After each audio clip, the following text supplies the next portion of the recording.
நேசந்தாவில் இருக்கக்கூடிய சபையானது 3 மொழிகளிலே தேவன் செய்தியை விதிக்கக்கூடிய ஒரு சபையா இருக்கிறது. తెలుగు, తమిళము, కన్నడ. తెలుగు, తమిళ్, కన్నడం. ఈ భాష వాసన చాలా సంతోషంగా ఉంది ప్రియులారా. மிகவும் சந்தோஷமா இருக்கிறது பிரியமானவர்களே. దేవుని మహాకృపను బట్టి ఈ రోజు ఈ ప్రత్యేకమైన సభలో ఇది చివరి వర్తమానం కదా. இந்த 2 நாள் விசேஷ கூட்டத்திலே இன்றைய நாளிலே இது கடைசி செய்தி அல்லவா. ఈ చివరి వర్తమానములో నేను వరుసగా కొనసాగిస్తున్నటువంటి ధ్యానం మీకు జ్ఞాపకం ఉంది కదా. நான் இந்த 2 நாள் கூட்டத்திலே தொடர்ச்சியாக பேசக்கூடிய தலைப்பு உங்களுக்கு நினைவிருக்கிறது அல்லவா. ఏ గ్రంథాలు చదువుతున్నాం, ఈ అంశాన్ని ధ్యానం చేస్తున్నామో ఆ పేజీ తీయండి, ఆ అధ్యాయం తీయండి. நான் இதுவரைக்கும் எந்த ஒரு பகுதியை நாம் தியானித்து வருகிறோமோ வேதாகமத்திலிருந்து நீங்கள் உங்களுடைய பைபிளில் அதை ஓபன் செய்யுங்கள். ఏ గ్రంథమునా? యెహోషువ గ్రంథం 14వ అధ్యాయము 8, 9 వచనాలతో సహా చెప్పేస్తున్నారు మీరు. யோசுவாவின் புஸ்தகம் 14ஆம் அதிகாரம் 8, 9, 13 వచనాల వరకు ఆ 3 వాక్య భాగాలు మనం వాక్య ధ్యానానికి సందర్భంగా చదువుకుందాం. చూడండి, அந்த పகுதிகளை ఇప్పుడు நாம் தியானித்துக் கொள்ளலாம். பாருங்கள், యెహోషువ గ్రంథం 14వ అధ్యాయంలో 8, 9 వచనాలు, తర్వాత 13వ వచనం కూడా తమిళంలో సహోదరులు చదువుతారు. నాతో కూడా బయలుదేరి వచ్చిన నా సహోదరులు జనుల హృదయములను కలుగజేయగా నేను నా దేవుడైన యెహోవాను నిండు మనసుతో అనుసరించింది. ఆ దినములో మోషే ప్రమాణం చేసి నీవు నా దేవుడైన యెహోవాను నిండు మనసుతో అనుసరించింది. యెఫున్నె కుమారుడైన కాలేబు ఇశ్రాయేలు దేవుడైన యెహోవాను నిండు మనసుతో అనుసరించువాడు కనుక యెహోషువ అతన్ని దీవించి అతనికి ఎఫ్రోనును స్వాస్థ్యముగా ఇచ్చెను. తరువాత ప్రియులారా, యోహాను రాసిన మొదటి పత్రిక 3వ అధ్యాయం. பிரியமானவர்களே, யோவான் எழுதின முதல் நிருபம் 3ஆம் அதிகாரம் 3వ అధ్యాయము 19, 20 వచనాలు కలిసి ఉన్నాయి. ఆ వచన భాగాలు విలియం తమిళంలో చదివి వినిపిస్తారు. చూడండి, யோவானுக்கு எழுதின முதல் நிருபம் 3ஆம் அதிகாரம் 19, 20 வசனங்கள் இருக்கிறது. படிப்போம், பாருங்கள். இதனாலே நாம் நன்மை சத்தியத்துக்குரியவர்கள் என்று அறிந்து நம்முடைய இருதயத்தை அவருக்கு முன்பாக நிச்சயப்படுத்திக் கொள்ளாமல் நம்முடைய இதயமே நன்மைக்குரியதாக தீங்கு கூறாமல் தேவன் நம்முடைய இதயத்திலும் பெரியவராய் இருந்து சகலத்தையும் அறிந்திருக்கிறார்.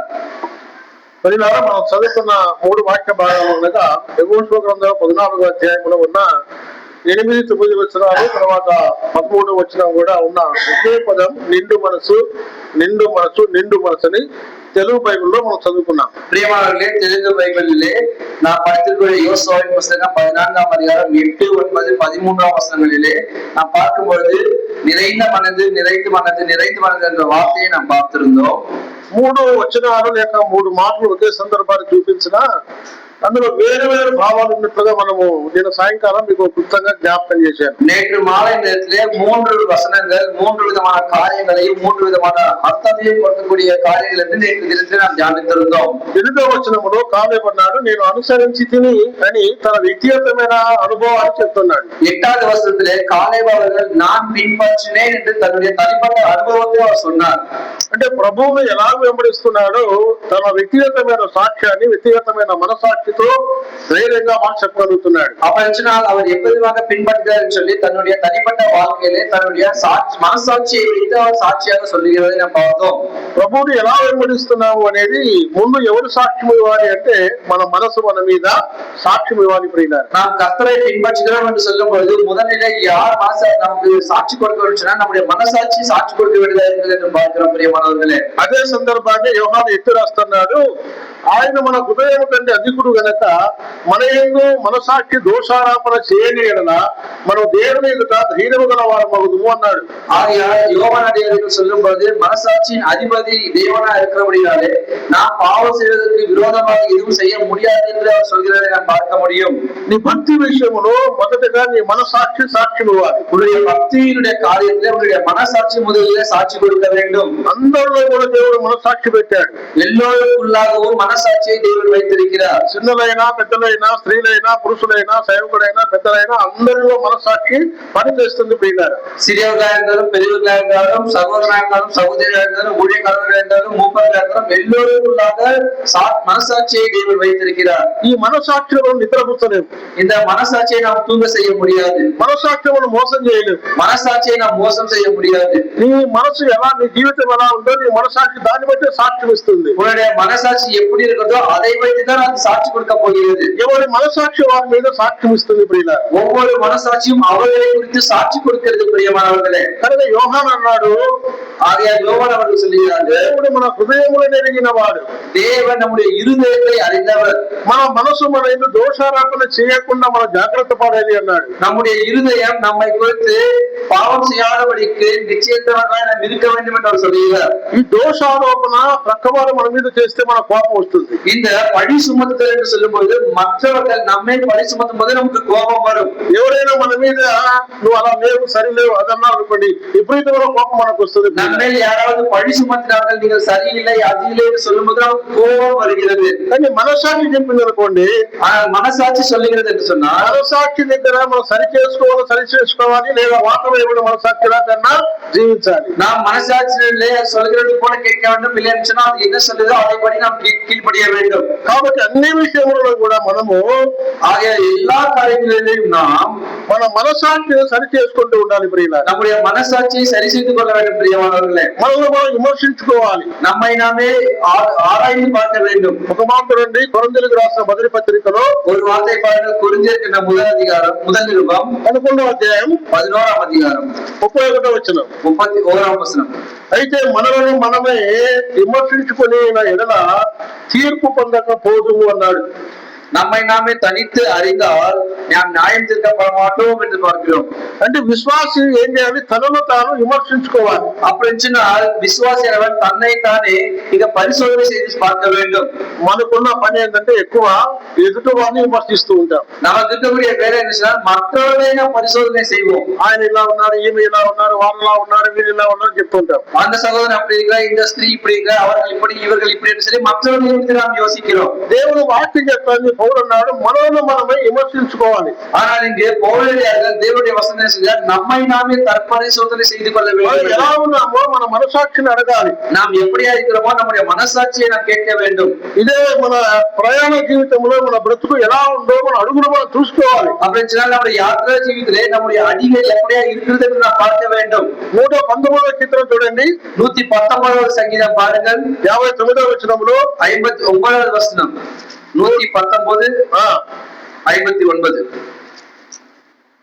119వ కీర్తన.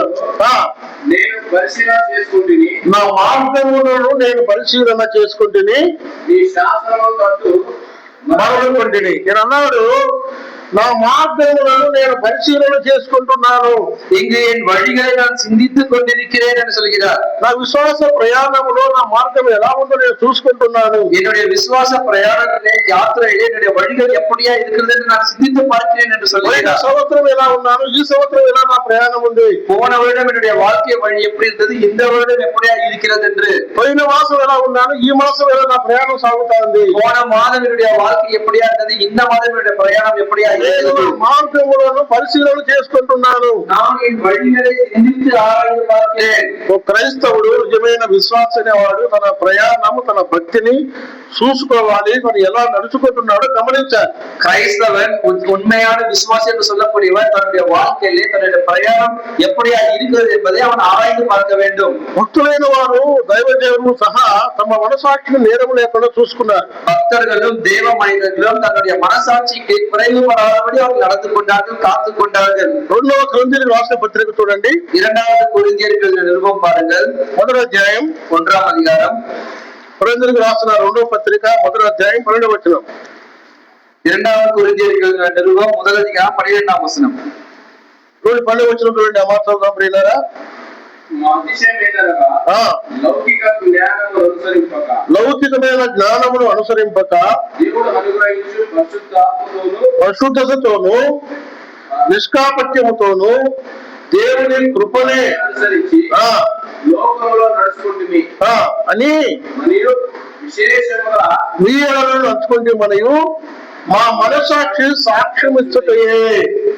ఇక్కడ పౌలు ఏమన్నాడంటే ప్రియులారా, పౌలు కూడా తన ప్రయాణంలో తన భక్తి జీవితంలో తన మనసాక్షిని గురించి చెప్తున్నాడు. பிரியமானவர்களே, பவுலடியார்களும் தன்னுடைய பக்தியின் வாழ்க்கையிலே தன்னுடைய பிரயாணத்திலே அவருடைய மனசாட்சியை குறித்து அவருக்கு சொல்லுகிறார். నా విశ్వాసములో నా సేవలో లౌకికమైన జ్ఞానం నేను అనుసరించలేదు అన్నాడు. என்னுடைய ஊழியத்திலே நான் மாம்சத்திற்கேற்ற ஞானத்தோடு நான் நடக்கவில்லை என்று அவர் சொல்லுகிறார். దేవుడు అనుగ్రహించే పరిశుద్ధమైన జీవితం జీవిస్తున్నాను. தேவன் கொடுத்திருக்கக்கூடிய பரிசுத்தமான வாழ்க்கையை நான் வாழ்ந்து கொண்டிருக்கிறேன். నిష్కాపట్యముతో குற்றமில்லாத దేవుని కృపను అనుసరించి లోకములో నడుచుకుంటామని, தேவனுடைய கிருபையினால் நாங்கள் உலகத்திலேயும் விசேஷமாக என்று சொல்லி பார்த்து, విశేషముగా మీ ఎడలో నడుచుకుంటే మరియు விசேஷமாக உங்களிடத்திலேயும் கபடம் இல்லாமல் நடந்து கொண்டோம் என்றும் మా మనసాక్షి సాక్ష్యం ఇచ్చటయే. எங்கள் மனது எங்களுக்கு சொல்லுகிறது. దైవజనుడైన పౌలు గారి మనసాక్షి గురించి మాట్లాడుతూ మా మనసాక్షి మాకు నిర్మలంగా సాక్ష్యం ఇస్తా ఉంది అన్నాడు ప్రియులారా. இங்கு தேவ மனிதர்களுடைய பவுலடியார்களை சொல்லும் போது என்னுடைய மனசாட்சியா சாட்சி கொடுக்கிறது என்று சொல்லுகிறார். నా பிரியமானவர்களே, ప్రవర్తనలో, என்னுடைய நடவடிக்கையில், నా బోధలో, என்னுடைய போதனையில், నా విశ్వాసములో, என்னுடைய விசுவாசத்தில், నా పరిశుద్ధతలో என்னுடைய பரிசுத்தத்தில் నా మనసాక్షి నాకు నిర్మలముగా సాక్ష్యం ఇస్తా ఉంది. என்னுடைய மனசாட்சி எனக்கு உண்மையான ஒரு சாட்சி கொடுக்கிறது என்று சொல்கிறார். నా బోధలో నేను లౌకికమైన జ్ఞానాన్ని ఉపయోగించలేదు. என்னுடைய போதனையிலே நான் மாம்சத்திற்கு ஏற்ற உலகத்தாருக்கு ஏற்ற வார்த்தைகளை நான் பயன்படுத்தவில்லை. ఈ దినాల్లో ప్రియులారా, బోధలు అనేకమైన బోధలు లౌకికమైన జ్ఞానంతోనే సాగుతున్నాయి. பிரியமானவர்களே, இந்த நாளில் இருக்கக்கூடிய போதனைகள் உலகத்திற்கு ஏற்ற உலகத்தின் ஞானத்தோடு கலந்து போதனையாக இருக்கிறது. అక్షర జ్ఞానంతోనే బోధలు సాగిపోతున్నాయి. இந்த படிப்பறிவினாலே வரக்கூடிய எழுத்தின் ஞானத்தினாலே இந்த போதனைகள் முன்னேறி செல்கிறது. దేవుని పరిశుద్ధాత్మతో నడిపించే బోధలు కనబడని కాలం వచ్చింది. தேவனுடைய ஆத்மாவினாலே நடப்பிக்கப்படக்கூடிய போதனைகள் குறைவாய் காணப்படுகிறது. దుర్బోధలు వచ్చాయి. இங்கே தேவையில்லாத தீங்கு போதனைகள் வந்துவிட்டது. పౌలు అన్నాడు, నా మనసాక్షి సాక్ష్యం ఇస్తా ఉంది, నేను ధైర్యముగా యథార్థంగా బోధిస్తున్నాను. இங்கே போதனையாளர்கள் சொல்கிறார்கள், என்னுடைய மனசாட்சி சாட்சி கொடுக்கிறது, நான் தைரியமாக போதனை செய்கிறேன் என்று. యూదా జనాంగం వారు కూడా కేక వేశారు. చూడండి ప్రియులారా, யூதா ஜனங்களும் இவ்விதமாக ஒரு வார்த்தை சொன்னார்கள். பாருங்கள், ఇర్మియా గ్రంథం 14వ అధ్యాయం 7వ వచనం. எரேமியாவின் புஸ்தகம் 14వ అధ్యాయం 14ஆம் அதிகாரம் 7వ వచనం. 7வது வசனம். చూడండి, ఆ వాక్య భాగం చదువుకుందాం. ఇర్మియా గ్రంథం 14వ అధ్యాయము 7వ వచనం. ప్రియులారా, எரேமியாவின் புஸ்தகம் 14ஆம் அதிகாரம் 11வது வசனம். యెహోవా, మా తిరుగుబాటులు అనేకములు, నీకు విరోధముగా మేము పాపం చేసి మా దోషములు మా మీద దోషారోపణ చేయుచున్నవి, నీ నామమును బట్టి నీవే కార్యము జరిగించుమో. యూదా జనులైన వారు ఒక ప్రార్థన చేస్తున్నారు, దేవా మా దోషములు మా మీద మాకు దోషారోపణ చేస్తూ ఉన్నాయి. பிரியமானவர்களே, இங்கு பாருங்கள், யூதா ஜனங்கள் சொல்கிறார்கள், கர்த்தாவே எங்களுடைய அக்கிரமங்கள் எங்கள் மேல் விரோதமான சாட்சி சொல்லுகிறது என்று சொல்லுகிறார்கள். కనుక మనసాక్షి అనేది దోషారోపణ చేస్తుంది. அப்படின்னு சொன்னா இந்த மனசாட்சி அது விரோதமான சாட்சி கொடுக்கிறது. మనసాక్షి దోషారోపణ చేస్తే మన ధైర్యంగా దేవుని దగ్గర మనం ఉండలేదు. இங்கு நம்முடைய மனசாட்சி விரோதமான சாட்சி கொடுக்கும் என்று சொன்னால் நாம் கர்த்தருக்கு சமூகத்தில் தைரியமாக நிற்க முடியாது. ధైర్యంగా ప్రార్థన చేయలేదు. நாம் தைரியமாக ஜெபம் செய்ய முடியாது. కాబట్టి కాలేబు అన్నాడు, మొదటగా నా మనసాక్షిని వచ్చి మాట్లాడుతూ, నేను నిన్ను మనసుతోనే ప్రభువును అనుసరించి తిని. ஆகையால் காலேபு சொல்கிறார், நான் என்னுடைய முழு மனதோடு கூட கர்த்தரை நான் பின்பற்றினேன் என்று அவர் சொல்லுகிறார். దేవుని ప్రజలమైన మనము, தேவனுடைய ஜனமா இருக்கக்கூடிய நாம், మన బోధలో నిష్కపటమైన మనసాక్షి ఉండాలి. நம்முடைய போதனையில் குற்றமில்லாத மனசாட்சி இருக்க வேண்டும். బైబిలులో ప్రీతితో కూడిన బోధలు ఉన్నాయి, సలాభముతో కూడిన బోధలు ఉన్నాయని పౌలు చెప్పాడు. இங்கு பைபிளிலே வேதாகமத்திலே குற்றத்தோடும் பொல்லாப்பான ஆலோசனையும் கூட இங்க போதனைகள் இருக்கிறது என்று பவுலடியார்கள் சொல்லுகிறார்கள். కానీ ఇక్కడ పౌలు అన్నట్టుగానే, కాలేబు చెప్పినట్టుగానే, మా మనసాక్షి నా మీద దోషారోపణ చేయకుండా నేను ప్రభువును నిన్ను మనసుతో అనుసరించదని చెప్తున్నాడు. ஆனால் இங்கு பவுலடியார்கள் சொல்வது போல, காலேபு சொல்வது போல, என்னுடைய மனசாட்சி எனக்கு விரோதமான சாட்சி கொடாதபடிக்கு நான் நல்ல ஒரு விசுவாசத்தை வாழ்ந்தேன் என்று சொல்கிறார். పరిశుద్ధ గ్రంథంలో కొంతమంది అలాగ చెప్పిన వారి పేర్లు ఉన్నాయి. பரிசுத்த வேதாகமத்தில் அவ்விதமாக சொன்னவருடைய சிலருடைய பெயர்கள் உண்டு. మార్చుకోండి, సంఖ్యాకాండం ஒரு வார்த்தை பாருங்கள், என்னாகம புஸ்தகம் 16వ అధ్యాయం చూడండి. 16ஆம் அதிகாரம் பாருங்கள். సంఖ్యాకాండం 16వ అధ్యాయము 15వ వచనం. என்னாகம புஸ்தகம் 16ஆம் அதிகாரம் 15வது வசனம். అరణ్యకాండ అందుకు మోషే మిక్కిలి కోపించి, నీ వారి నైవేద్యములను లక్ష్య పెట్టకము, ఒక గాడిదనైనను వారి యొద్ద నేను తీసుకొనలేదు, వారిలో ఎవరికి నేను హాని చేయలేదని యెహోవా యొద్ద మనవి చేసెను. మోషే ఒక ప్రార్థన చేస్తున్నాడు దేవుని దగ్గర. ప్రియులారా, ఏమని ప్రార్థన చేస్తున్నాడంటే చూడండి, இங்கு மோசே ஒரு ஜெபம் செய்கிறார் பிரியமானவர்களே. என்னவென்று செய்கிறார் பாருங்கள். దేవుని దగ్గర ప్రార్థన చేస్తున్నాడు, ప్రభువా నేను ఇశ్రాయేలు ప్రజలలో ఉన్న 12 గోత్రముల దగ్గర నేను ఒక గాడిదను ఎప్పుడు నేను తీసుకొనలేదు. இங்கு ஆண்டவரே இஸ்ரவேல் ஜனங்கள் இருக்கக்கூடிய 12 கோத்திரத்தாரை நான் ஜெபம் பண்ணுகிறேன், அவரிடத்தில் ஒரு கழுதையாவது நான் பெற்றுக்கொள்ளவில்லை என்று சொல்லுகிறார். వారిలో ఎవరికి నేను హాని చేయలేదు, அவைகளிலே எதற்கும் நான் தீங்கு செய்யவில்லை என்று சொல்லுகிறார். దేవుని యొద్ద ప్రార్థన చేస్తున్నాడు. ప్రియులారా, தேவனிடத்திலே ஜெபம் செய்கிறார். பிரியமானவர்களே, ఈ మాట మనం చెప్పగలుగుతామా? இந்த வார்த்தையை நாம் சொல்ல முடியுமா? నువ్వు ఉద్యోగం చేసే స్థలంలో నేను ఎవరైనా లంచం తీసుకున్నానా అని అడుగుతారా? நீங்க வேலை செய்யக்கூடிய இடத்துல என்னைக்காவது நான் லஞ்சம் வாங்கியிருக்கேன் என்று நீங்கள் சொல்ல முடியுமா? నేను ఒక సహోదరుని అడిగాను. ప్రియులారా, మంచి ఉద్యోగంలో ఉన్నాడు, మంచి విశ్వాసి, நல்ல ஒரு வேலையில் இருக்கக்கூடிய ஒரு சகோதரன், ஒரு விசுவாசியை நான் இப்படியா ஒரு கேள்வி கேட்டேன். బ్రదర్, మీ ఆఫీసులో స్టాఫ్ అందరినీ కూర్చోబెట్టి, నేను మీలో ఎవరికైనా అన్యాయం చేశానా, ఎవరికైనా మోసం చేశానా, ఎవరికి లంచం తీసుకున్నాను అని చెప్పగలుగుతావా అని అడిగారు. ప్రియులారా, நான் ஒரு சகோதரத்துல கேட்டேன், உங்கள் ஆபீஸில் அலுவலகத்தில் இருக்கக்கூடிய எல்லாரையும் நீங்கள் அமர வைத்து, உங்களுக்கு யாராவது நான் துரோகம் செய்தேனா, உங்களிலே யாராவது நான் தீங்கு செய்தேனா என்று சொல்லி உங்களால் கேட்க முடியுமா என்று நான் கேட்டேன். మనస్సాక్షి అని అన్నాడు. బ్రదర్, నేను చెప్పలేదు బ్రదర్ అన్నాడు. ప్రియులారా, அவருடைய மனசாட்சியின்படி உடனடியாக சொன்னார், என்னால சொல்ல முடியாது சகோதரன் என்று சொன்னாராம். మోషే యొక్క మనస్సాక్షి తన మీద నేరం మోపడం లేదు. இங்கே மோசேயுடைய మనసాక్షి அவர் மேல் குற்றம் சாட்டுகிறது இல்லை. ఆ నాయకుడైన మోషే యథార్థంగా దేవుని దగ్గర ప్రార్థిస్తున్నాడు. ఎవరి దగ్గర లంచం తీసుకోలేదు, గాడిద తీసుకోలేదు, ఎవరికి అన్యాయం చేయలేదు. இங்கே தலைவனாக இருக்கக்கூடிய மோசே சொல்கிறார், நான் யாரிடத்திலும் லஞ்சம் வாங்கவில்லை, ஒரு கழுதையாகிலும் நான் பெறவில்லை என்று அவர் சொல்லுகிறார். ఇలాంటి వ్యక్తి చూడండి మొదటి సమూయేలు గ్రంథములో இப்பேற்பட்ட மனிதனை குறித்து பாருங்கள். சாமுவேலுக்கு முதல் நிருபம் 12వ అధ్యాయం 12ஆம் அதிகாரம். సమూయేలు మొదటి గ్రంథం 12వ అధ్యాయము 2వ వచనం 2-3 వచనాలు 12-2-3 వచనங்களை பாருங்கள். 1 సామువేల్ 12-2-3. రాజు మీ కార్యములను జరిగించెను, నేను తలనెలిసిన వెంట్రుకలు గల ముసలివాడును, నా కుమారులు మీ మధ్య ఉన్నారు. బాల్యము నాటి నుండి నేటి వరకు నేను మీ కార్యములను జరిగించుతూ వచ్చి తిని, ఇదిగో నేనున్నాను. నేను ఎవరి ఎద్దునైనా తీసుకొంటినా, ఎవరి గాతుకమునైనా పట్టుకొంటినా, ఎవరికైనా అన్యాయం చేసి తినా, ఎవరికైనా బాధ పెట్టి తినా, న్యాయము నాకు అగుపడకుండా ఎవరి ఎదురైనా లంచం పుచ్చుకొంటినా, అలా దేశం ఎడల యెహోవా సన్నిధిని ఆయన అభిషేకం చేయించిన వాని ఎదుటను వాడు నా మీద సాక్ష్యము కనుకోవలేను. అప్పుడు నేను దాని మీ ఎదుట దాని మరలా ఇత్తును అనెను. அவர்களுக்கு திரும்ப நான் கொடுப்பேன் என்று சொல்கிறதை பார்க்க முடியும். సమూయేలు ఇశ్రాయేలు ప్రజలందరి ఎదుట నిలబడి మాట్లాడుతున్నాడు. ప్రియులారా, சாமுவேல் இஸ்ரவேல் ஜனங்கள் எல்லோருக்கும் முன்பாக நின்று பேசுகிற வார்த்தை. பிரியமானவர்களே, నేను బాల్యము నుండి ఇంతవరకు వృద్ధులైపోయాను, మీ దగ్గర సేవ చేశాను. நான் சிறு వయது முதற்கொண்டு வாலிபனான வரைக்கும் உங்கள் மத்தியிலே இருந்து நான் ஊழியம் செய்தேன். నేను ఇంతకాలం మీ మధ్య సేవ చేసిన తర్వాత నేను ఎవరికైనా అన్యాయం చేశానా? நான் இத்தனை வருட காலம் ஊழியம் செய்த இந்த வருடங்களிலே உங்களிலே யாருக்காவது நான் அநியாயம் செய்தேனா? ఎవరికైనా లంచం పుచ్చుకున్నానా? யாரிடத்திலே நான் லஞ்சம் வாங்கினேனா? నేను ఎవరికైనా నేను గాడిదలు పట్టుకున్నానా? நான் உங்களுடைய கழுதைகளில் ஏதாவது நான் பிடித்துக் கொண்டேனா? అలా తీసుకునే ఎవరైనా చెప్పవచ్చును అన్నాడు. அப்படியா நான் எடுத்திருப்பேன் சொன்னால் உங்களுக்கு யாராகிலும் என்னிடத்துல சொல்லலாம் என்று சொல்கிறார். సమూయేలు మనసాక్షి ధైర్యంగా ఉంది కనుక మాట చెప్పగలుగుతున్నాడు. சாமுவேலுடைய మనసాட்சி தைரியமா இருக்கிறதுனால இந்த வார்த்தையை அவர் சொல்லுகிறார். మనసాక్షి దోషారోపణ చేయలేదు. இது మనసాட்சி அவருக்கு விரோதமாக இங்கு அவரிடத்தில் சொல்லவில்லை. ఒక నాయకుడు ఒక సంఘములో ఉన్న ప్రముఖుడైన వారు ఈ సాక్ష్యం చెప్పగలగాలి ధైర్యంగా.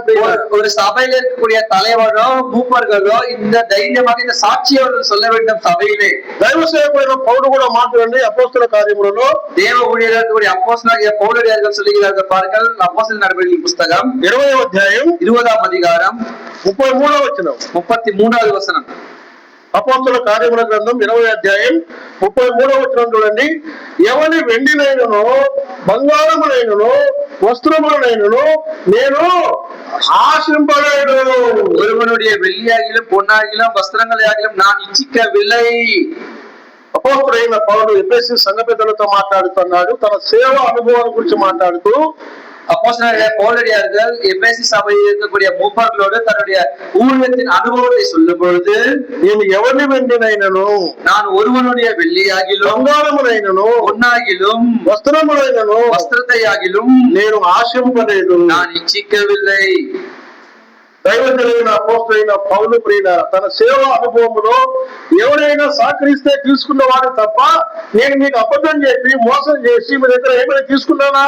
இங்க அவர் சொல்லுகிறார், தன்னுடைய ஊழியத்தின் அனுபவத்திலே நான் யாரிடத்திலாவது அநியாயமாக ஏதாவது ஒன்றை நான் பெற்றிருக்கிறேனா என்று அவர் சொல்லுகிறார். ఎందుకు ధైర్యంగా మాట చెప్పగలుగుతున్నారు? తన మనసాక్షి నేరము మోపడం లేదు ప్రియులారా. எதற்காக அவர் தைரியமாக சொல்லுகிறார் சொன்னால், அவருடைய மனசாட்சி அவர் மேல் குற்றம் சாட்டவில்லை. பிரியமானவர்களே, దేవుని సంఘములో ఉన్న ప్రముఖులైన వారు కూడా సొమ్ము విషయంలో జాగ్రత్త ఉండాలి.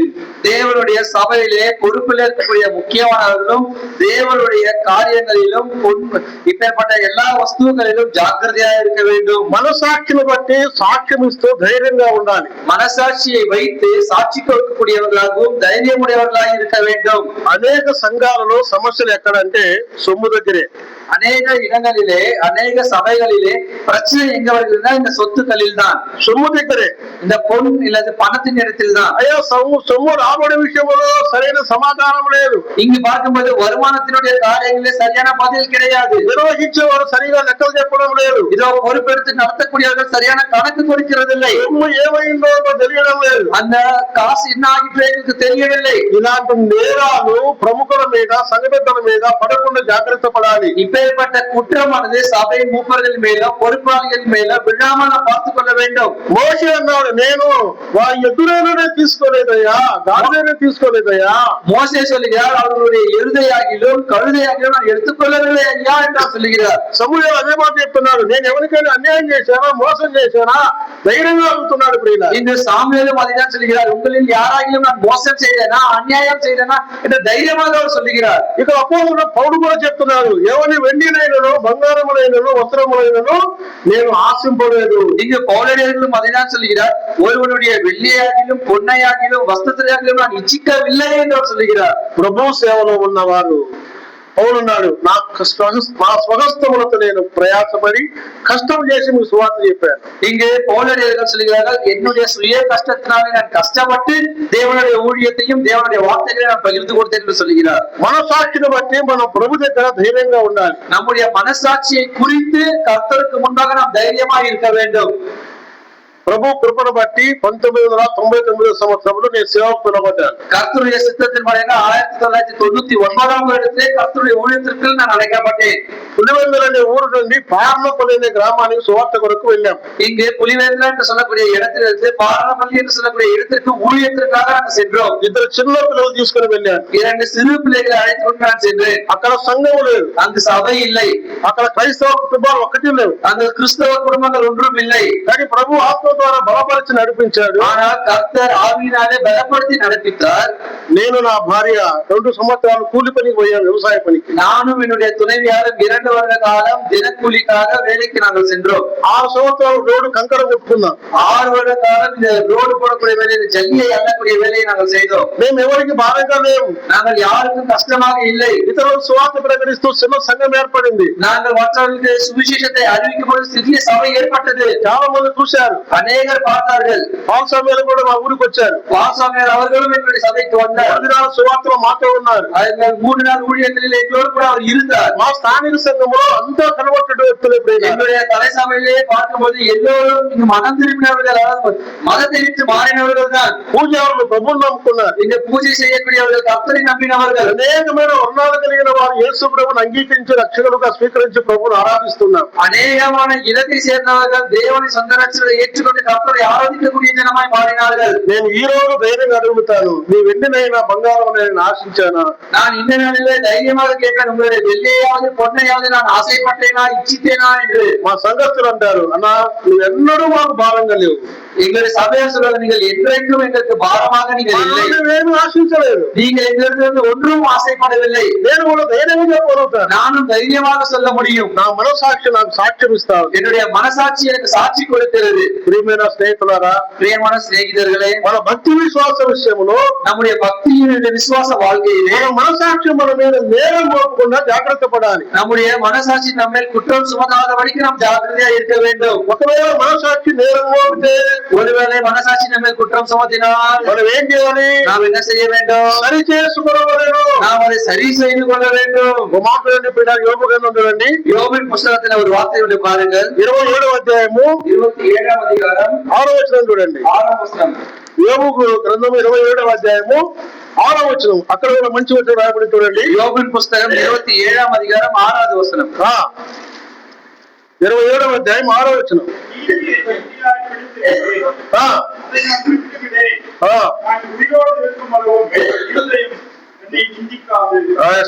నా నీతిని విడువక గట్టిగా పట్టుకొందును, నా ప్రవర్తన అంతటి విషయములో నా హృదయము నన్ను నిందింపదు. என்னை நிந்திக்காது. ఎవరు నిందించేవారంటే మామూలుగా మనసాక్షి నిందిస్తుంది. யார் நிந்திக்கிறது சொன்னால் மனசாட்சி இங்கு நிந்திக்கிறது. సరిలేకపోతే నీ మనసాక్షిని నిందిస్తుంది. உன்னுடைய மனசாட்சி, உன்னுடைய இருதயம் உன்னை நிந்திக்கிறது. నీ మనసాక్షి నిందమవుతుంది. உன்னுடைய மனசாட்சி உண்மையில் குற்றம் சுமத்துகிறது. నేరమవుతుంది. உண்மையில் நீங்க குற்றம் சுமத்துகிறது. నువ్వు ఎట్లా ఆరాధన చేస్తావు? நீ எப்படி ஆராதனை செய்யலாம்? నువ్వు ఎలా ప్రార్థన చేస్తావు? நீ எப்படியாக நீ ஜெபம் செய்யலாம்? నీలో ఇన్ని లోపాలున్నా ఎలా నువ్వు దేవుని ఆరాధన చేయగలుగుతావు? உனக்குள்ள இவ்வளவு குறைவுகள் இருக்கும்போது எப்படி நீ தேவனை ஆராதிக்க முடியும்? మనసాక్షి నేరం అవుతుంది. மனசாட்சி உண்மையில் குற்றம் சுமத்துகிறது. యోబు అన్నాడు, నా ప్రవర్తన అంతటి ఎందు విషయములో నా హృదయము నన్ను నిందింపలేదు. என்னுடைய நடக்கையை பார்க்கும்போது என்னுடைய மனசாட்சி என் மேல் குற்றம் சுமத்தாது என்று சொல்கிறார். నా నీతి గలవారిని ప్రభువును సేవిస్తున్నాను. நான் நீதி கொண்டவனாய் கர்த்தரை நான் தொழுது கொள்கிறேன். ప్రియమైన స్నేహితులారా, ఈ మాటలు వింటున్నప్పుడు కాలేబు ఎందుకంత ధైర్యంగా చెప్పగలుగుతున్నాడు నేను అనుసరించి తిని అని? பிரியமான சிநேகிதர்களே, இந்த வார்த்தைகளை நாம் கேட்கும் போது எதற்காக காலேபு தைரியமாக நான் தேவனை தொழுது கொண்டேன் என்று அவர் சொல்லுகிறார்? తన మనసాక్షి ఎక్కడ నేరమో మోపలేదు. தன்னுடைய மனசாட்சி எங்கேயும் குற்றம் சுமத்தவில்லை. ఈ 45 సంవత్సరాల విశ్వాస జీవితంలో మనసాక్షి నేరము లేకుండా చూసుకున్నాడు. இந்த 45 ஆண்டுகால விசுவாச வாழ்க்கையிலே தன்னுடைய மனசாட்சி குற்றம் சுமத்தாதபடி அவர் பார்த்து கொண்டார். దేవుని ఎదుట యథార్థంగా ఉన్నాడు. தேவனுக்கு முன்பாக யதார்த்தமாக வாழ்ந்தார். ఇప్పుడు యెహోషువ దగ్గరికి వచ్చి మాట్లాడుతూ సందర్భం అది. இப்பொழுது யோசுவாவோடு கூட வந்து பேசக்கூடிய ஒரு சந்தர்ப்பம். ఏమని చెప్తున్నాడు? அவர் என்ன சொல்லுகிறார்? యెహోషువ నాయకుడా, నాకు స్వాస్థ్యము కావాలి. யோசுவாவே, என்னுடைய தலைவனே, எனக்கு ஒரு இடம் வேண்டும். ఈ 45 సంవత్సరాలు నేను ప్రభువును అనుసరించా నిన్ను మనసుతో. நான் முழு இதயத்தோடு இந்த 45 வருட காலம் நான் தேவனை பின்பற்றினேன் అని చెప్తున్నాడు ప్రియులారా. என்று சொல்லுகிறார். பிரியமானவர்களே, రెండో మాట இரண்டாவது வார்த்தையை பாருங்கள். 14వ అధ్యాయం యెహోషువ గ్రంథం 14వ అధ్యాయం யோசுவாவின் புஸ்தகம் 14ஆம் அதிகாரம் 9వ వచనం. 9வது வசனம். ఆ దినమున మోషే ప్రమాణము చేసి, அந்நாளிலே மோசே, నువ్వు నా దేవుడైన యెహోవాను నిండు మనసుతో అనుసరించితివి. நீ என் தேவனாகிய கர்த்தரை உத்தமமாய் பின்பற்றினாய். నిన్ను గురించి వేరొకరు సాక్ష్యం ఇవ్వాలి. உன்னை குறித்து மற்றவர்கள் சாட்சி கொடுக்க வேண்டும். నేను నిన్ను మనసుతో అనుసరిస్తున్నాను నీ మనసు చెప్పాలి. நான் முழு இதயத்தோடு அவரை பின்பற்றிருந்து உன்னுடைய மனசாட்சி சொல்ல வேண்டும். అదే సమయంలో அதே நேரத்தில் నీ తోటి వారు చెప్పాలి. உன்னுடைய உடன் இருக்கிறவர்கள் சொல்ல నీ வேண்டும். కుటుంబస్తులు చెప్పాలి. உன்னுடைய குடும்பத்தார் சொல்ல வேண்டும். సంఘస్థులు చెప్పాలి. சபையார் சொல்ல வேண்டும். నిన్ను గురించి మాట్లాడు ఆ సహోదరి ఆ సహోదరుడు నిన్ను మనసుతో ప్రభువును వెంబడించేవారు. உன்னை குறித்து பேசும்போது அந்த சகோதரன் அந்த சகோதரி அவள் முழு மனதோடு தேவனை பின்பற்றக்கூடியவர்கள் என்று சொல்ல வேண்டும். తప్పకుండా చెప్తారు, தவறாமல் சொல்வார்கள். నీ మనసాక్షికి నేరము లేకుండా నువ్వు ప్రభువును సేవిస్తూ ఉంటే తోటి వారి ద్వారా కూడా సాక్ష్యం సంపాదిస్తావు. உன்னுடைய மனசாட்சியிலே எந்த ஒரு குறைவும் இல்லாமல் நீங்கள் தேவனை சேவிப்பீர்கள் சொன்னால் மற்றவர்களும் அப்பேற்பட்ட சாட்சியை கொடுப்பார்கள். నిన్ను గురించి నువ్వు చెప్పుకోవచ్చు కొన్నిసార్లు, గాని உன்னை குறித்து நீயே சொல்லிக் கொள்ளலாம் சில நேரங்களில். తోటి వారు చెప్తున్నారా? ஆனால் மற்றவர்கள் மருமகளை குறித்து சொல்லுகிறார்களா? మన కుటుంబంలో ఉన్న వారు చెప్తున్నారా? நம்முடைய குடும்பத்தில் இருக்கிறவர்கள் சொல்லுகிறார்களா? నేను బైబిల్లో ధ్యానం చేసినాము, చాలా సంగతులు దేవుడు బయలుపరిచాడు. இங்கு தியானிக்கும் போது தேவன் அநேகமான காரியங்களை எங்களுக்கு சொன்னார். ఇలా చెప్పుకుంటూ పోతే మరి ఒక వారమే చెప్పుకోవచ్చు. இப்படியா சொல்லிக்கொண்டே போக வேண்டும், இன்னொரு வாரம் கூட நாம் பேசிக்கொள்ளலாம். ఇంట్లో 4 గోడల మధ్యలో అత్తల గురించి కోడలు సాక్ష్యం ఇవ్వాలి. இங்கு வீட்டிலே 4 சுவர்கள் மத்தியிலே தன்னுடைய அத்தையை குறித்து மருமகள் அங்கு சாட்சி கொடுக்க வேண்டும். ఇస్తారా? கொடுப்பார்களா? ఎక్కడ ఇస్తారన్నా? எங்க கொடுப்பார்கள் அண்ணனே? వాళ్ళకు ఎంత చేసినా మన మీద కోపమేనన్నా అంటారు. அவர்களுக்கு எவ்வளவு செய்தாலும் அவர்களுக்கு நம்ம மேல் கோபம் தான் தெரியும். కోడల గురించి అత్త సాక్ష్యం ఇవ్వాలి. இங்கு மருமகளை குறித்து அத்தை சாட்சி கொடுக்க வேண்டும். ఇది అసంభవమైన విషయమే. இது முடியாத காரியம் தான். ఈ అత్త కూడా కోడలు ఒప్పుకుంటుందా? எந்த ஒரு அத்தையாவது தன்னுடைய மருமகளை ஏற்றுக்கொள்கிறார்களா? దైవ గ్రంథములో అలాంటి వారు ఉన్నారు. தேவனுடைய வசனத்திலே அப்பேற்பட்டவர்கள் இருக்கிறார்கள். అత్త ద్వారా సాక్ష్యం పొందిన కోడలు, அத்தையின் மூலயமாக சாட்சியை பெற்ற மருமகள், కోడల ద్వారా సాక్ష్యం పొందిన అత్త, மருமகள் மூலயமாக சாட்சியை பெற்ற அத்தை, భర్త ద్వారా సాక్ష్యం పొందిన భార్య, இங்கே கணவன் மூலயமாக சாட்சி பெற்ற துணைவியார், భార్య ద్వారా సాక్ష్యం పొందిన భర్త, தன்னுடைய மனைவி பொருட்டு சாட்சி பெற்ற தன்னுடைய கணவன். విశాలంగా వదిలిపెట్టండి. இப்பொழுது அதேக விசாலமாய் விட்டு விடுங்கள். మన 4 గోడల మధ్యలో ఉన్న మన కుటుంబంలోనే ఒకరికి ఒకరు సాక్ష్యం ఉండాలి. இப்பொழுது 4 சுவர்த்திலே இருக்கக்கூடிய நம்முடைய குடும்பத்தின் மத்தியிலேயே நாம் ஒருவருக்கு ஒருவர் சாட்சி கொடுக்க வேண்டும். తండ్రిని గురించి కుమారుడు ఇచ్చే సాక్ష్యం, தகப்பனை குறித்து பிள்ளைகள் கொடுக்கக்கூடிய சாட்சி, కుమారుల గురించి తల్లిదండ్రులు ఇచ్చే సాక్ష్యం, தங்களுடைய பிள்ளைகளை கொடுத்து பெற்றோர்கள் கொடுக்கக்கூடிய சாட்சி, విశ్వాసుల గురించి సంఘ పెద్దలు ఇచ్చే సాక్ష్యం, விசுவாசிகளை குறித்து சபையின் மூப்பர்கள் கொடுக்கக்கூடிய சாட்சி, సంఘ పెద్దల గురించి విశ్వాసులు ఇచ్చే సాక్ష్యం, சபையின் மூப்பர்களை குறித்து சபையின் விசுவாசிகள் கொடுக்கக்கூடிய சாட்சி, ఇవన్నీ బైబిల్లో ఉన్నాయి. எல்லாம் வேதாகத்தில் இருக்குது. చాలా రాసి పెట్టుకున్నారు. நான் அநேகமான காரியங்களை எழுதி கொண்டிருக்கிறேன். ఇప్పుడు మన సాక్ష్యం అనేది ఎదుటి వారి సాక్ష్యం మనకు అవసరమా? இப்பொழுது நம்முடைய சாட்சி என்று சொல்லும்போது மற்றவருடைய சாட்சி நமக்கு முக்கியமா? ప్రభువైన యేసుక్రీస్తు అన్నారు, கர்த்தராகிய இயேசு கிறிஸ்து அவர் சொல்லுகிறார். ఒక మాట లేని యోహాను సువార్తలో ஒரு வார்த்தையை பாருங்கள். யோவானுக்கு எழுதின சுவிசேஷத்தில் 5వ అధ్యాయం 5ஆம் அதிகாரம் 32వ వచనం. 32வது வசனம். యోహాను సువార్త 5వ అధ్యాయం யோவானுக்கு எழுதின சுவிசேஷம் 5ஆம் அதிகாரம். పరలోకం నుండి వచ్చు ఆహారము మోషే మీకు ఇయ్యలేదా? నా తండ్రియే పరలోకం నుండి వచ్చు నిజమైన ఆహారము.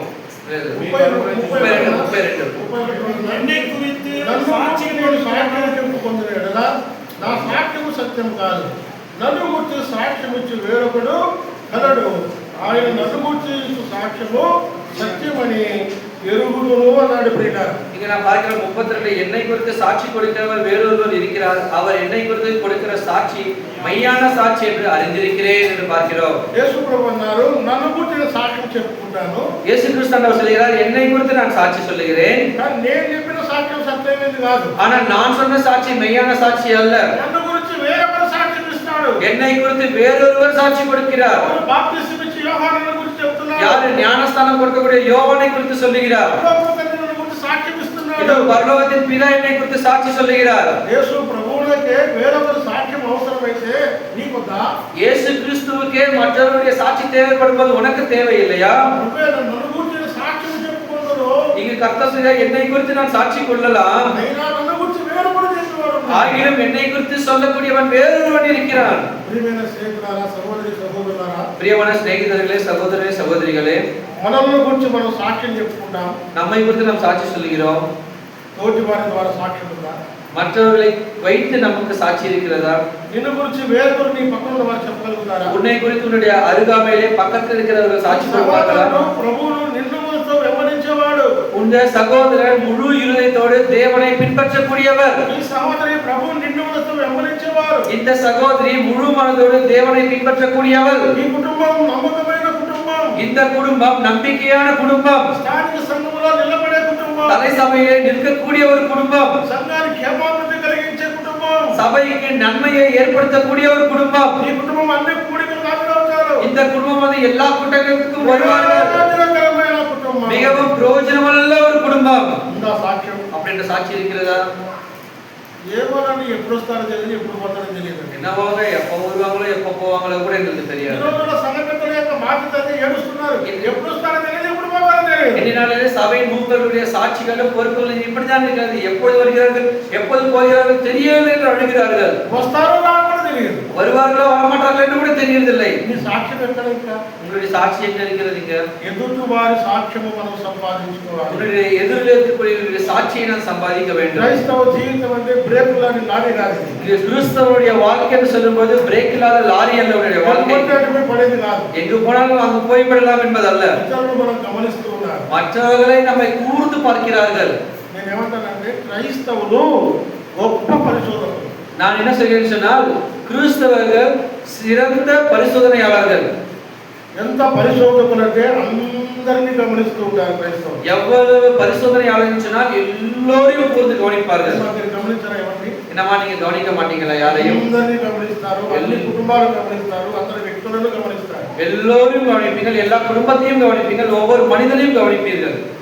ముఖ్యంగా సహోదరులు, முக்கியமா சகோதரிகள். పోయిన ఆదివారం ఏషియర్ కట్టుకొని వచ్చింది అక్క, మన ఏషియర్ కట్టుకుంటే போன வாரம் என்ன சாரி கட்டிட்டு வந்தீங்க அக்கா, நீங்க இந்த வாரம் இதே கட்டிட்டு வந்தீங்க. అంత పరిశోధన చేయగలిగిన వారి విశ్వాసం ఉంది. அவ்வளவு பரிசோதனை செய்யக்கூடியவர்கள் விசுவாசிகள். మరి మన జీవితాల గురించి మనం ఆలోచన చేయాలి. அப்படி சொன்னால் நம்முடைய வாழ்க்கையை குறித்து மற்றவர்கள் யோசிக்க மாட்டார்களா? వారి ద్వారా మనం సాక్ష్యం సంపాదించుకోవాలి. அவர்கள் மூலியமாக நாம் சாட்சியை சம்பாதிக்க வேண்டும் அல்லவா? దైవ గ్రంథంలో అలాంటి అనుభవాలు చాలా ఉన్నాయి. வேத పుస్తకத்திலே அப்பேற்பட்ட அனுபவங்கள் அநேகம் உண்டு. ఇతరుల ద్వారా సాక్ష్యం సంపాదించడం, மற்றவர்கள் மூலமாக நம்முடைய சாட்சியை நாம் பெறுவது. చూడండి, ఒక మాట చదువుకున్న తిమోతికి రాసిన 2వ పత్రిక பாருங்கள், தீமோத்தேயுக்கு எழுதின 2ஆம் நிருபம் 4వ అధ్యాయం చూడండి. 4ஆம் அதிகாரம் பாருங்கள். 4వ అధ్యాయం 9-10 వచనాలు. 4ஆம் அதிகாரம் 9-10 వచనங்கள். నా ఇతడు త్వరగా వచ్చుటకు ప్రయత్నం చేయము. తిమోతికి రాసిన 2వ పత్రిక 4వ అధ్యాయం 9-10 వచనాలు.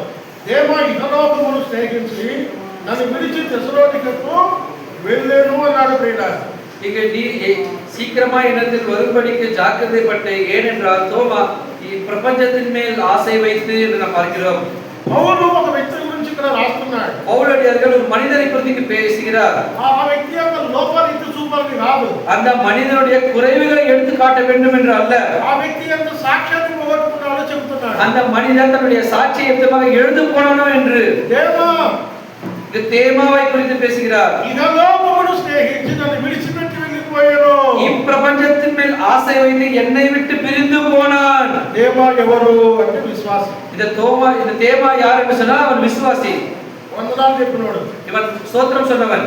కొలస్సీయులకు రాసిన పత్రిక అన్నాడు కదా, దేమా కూడా మీకు వందనములు చెప్పుచున్నాడు. இந்த கொலோசியர்கள் நிறுவனத்தை சொல்லுவாங்க, தேமாவும் உங்களுக்கு ஸ்தோத்திரம் சொல்லுகிறார் என்று. వందనములు చెప్పిన దేమా, సువార్తలో ఉన్న దేమా, ప్రార్థనలో ఉన్న దేమా, సేవల సహకారంగా ఉన్న దేమా ఇహలోకాన్ని స్నేహించి విడిచిపెట్టి இங்கு వెళ్ళిపోయాడు. ஸ்தோத்திரம் சொன்ன தேமா, இங்க காஸ்பல் அதாவது சுவிசேஷ புஸ்தகங்களில் இருக்கக்கூடிய தேமா, தேவனுடைய ஊழியத்தை செய்த தேமா, இங்கு இப்பிரபஞ்சத்தின் மேல் ஆசைப்பட்டு தேவனை விட்டு பிரிந்து போனவனாய் காணப்படுகிறார். తెస్సలోనికకు వెళ్ళిపోయాడు. இங்க தெசலோனிக்கேக்கு சென்று விட்டான். ఎందుకు వెళ్ళాడు తెస్సలోనిక అంటే సువార్త కోసం కాదు. எதற்காக தெசலோனிக்கேக்கு போனான்னு சொன்னா ஊழியத்திற்காக அல்ல. తెస్సలోనికలో గుర్రపు పందాల యొక్క ఆట కొరకు వెళ్ళాడు. இங்கு அந்த தெசலோனிக்கேயை பார்க்கும்போது இந்த குதிரை போட்டிகளுக்காக அவன் போய்விட்டான். பிரியமானவர்களே, గుర్రపు పందాల పోటీలు இங்கு அந்த குதிரை போட்டிகள் என்று நாம் பார்க்கிறோம். చూడమే. அதுவும் ஒரு விதமான சூதாட்டம் தான். జనవరి 13, 14, 15 వచ్చిందంటే మా ఆంధ్రప్రదేశ్ లో కోనసీమలో కోళ్ళ పందాలు. இங்கு ஜனவரி மாதம் 13, 14, 15 தேதிகள் வரும் சொன்னால் இந்த ராயலசீமா பகுதியிலே இந்த கோழி போட்டிகள் வைப்பார்கள். కోట్ల రూపాయల పందాలు. கோடி கணக்கில் அவர்கள் பந்தயம் வைப்பார்கள். కోనసీమలో అంటే తూర్పు గోదావరి జిల్లాలో కోళ్ళ పందాలు, இந்த வெஸ்ட் கோதாவரி என்று சொல்லக்கூடிய பகுதியிலே கோழி போட்டிகளும், రాయలసీమలో అయితే ఎడ్ల పోటీ పందాలు, இந்த ராயலசீமா என்று சொல்லக்கூடிய பகுதியிலே மாடுகளை வைத்து போட்டிகளும், చిత్తూరు జిల్లా పోతే జల్లికట్టు పోటీలు, இந்த சித்தூர் பகுதியிலே போகும்போது ஜல்லிக்கட்டு போன்ற போட்டிகளும். ఏమాకు గుర్ర పందాల పైన వ్యామోహం ఉంది, సూదం పైన వ్యామోహం ఉంది. இந்த தேமாவுக்கு இந்த குதிரையின் மேல் போட்டிகள் வைக்கிறோம், அந்த சூதாட்டம் மேல் ஆசையும் வாஞ்சியும் அதிகமாக இருக்கிறது. వదిలిపెట్టి వెళ్ళిపోయాడు. அவன் இங்கு விட்டு விட்டு போய்விட்டான். ఆరాధన వదిలిపెట్టాడు, సువార్త వదిలిపెట్టాడు, ప్రార్థన వదిలిపెట్టాడు, సండే వదిలిపెట్టాడు. அவன் ஆராதனை விட்டு விட்டான், ஜெபத்தை விட்டு விட்டான், ஊழியத்தை விட்டு விட்டான், என்னையே விட்டு விட்டு போய்விட்டான். ఇతరుల ద్వారా సాక్ష్యం పొందడం అనేది ప్రాముఖ్యమైనది. ఏ సాక్ష్యం ఇది? மற்றவர்கள் பேரிலே நாம் சாட்சி பெற வேண்டும் என்றால் முக்கியமா இதுதான். இது எப்பேற்பட்ட சாட்சி? బలహీనపడిన సాక్ష్యం. இது பலவீனமற்ற சாட்சி.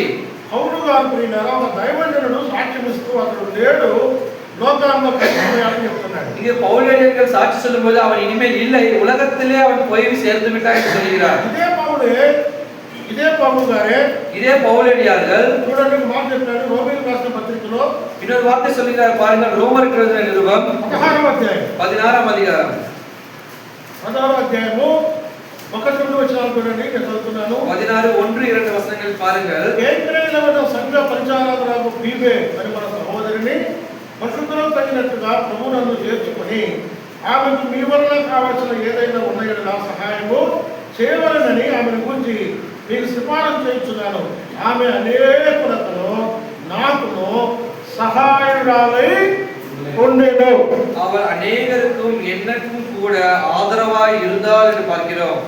పౌలు దేవాన్ని కూర్చున్నాడు, ఇహలోకాన్ని స్నేహించి వెళ్ళిపోయాడు అని చెప్పాడు. இங்கே தேவனை குறித்து சொல்லும்போது இப்பிரபஞ்சத்தை ஆசைப்பட்டு அவன் பிரிந்து போனான் என்று சொல்கிறார். కానీ రోమాపత్రిక 16వ అధ్యాయంలో இந்த ரோமருக்கு எழுதின நிருபம் 16ஆம் அதிகாரத்தில் ఈ 16వ అధ్యాయానికి ఏం పేరు ఉందంటే இந்த 16ஆம் அதிகாரத்துக்கு என்ன பெயர் இருக்கிறது என்றால் వందనముల అధ్యాయం. இங்கு ஸ்தோத்திரத்தின் அதிகாரம், వందనముల అధ్యాయం. இங்கு வாழ்த்துதலின் அதிகாரம். ఇందులో 87 వచనాలు ఉంటే 83 సార్లు వందనములు వందనములు వందనములు చెప్పాడు. இங்கு 27 வசனங்கள் இருக்கிறது. இதுல 23 வரை ஸ்தோத்திரங்கள் ஸ்தோத்திரங்கள் ஸ்தோத்திரங்கள் சொல்லப்பட்டிருக்கிறது. తెలుగులో స్తోత్రములు ఉందా? తమిళలో చెప్తున్నాను స్తోత్రములు. కన్నడ బైబిల్లో వందనాలు, వందనங்கள். తెలుగు బైబిల్లో వందనాలు.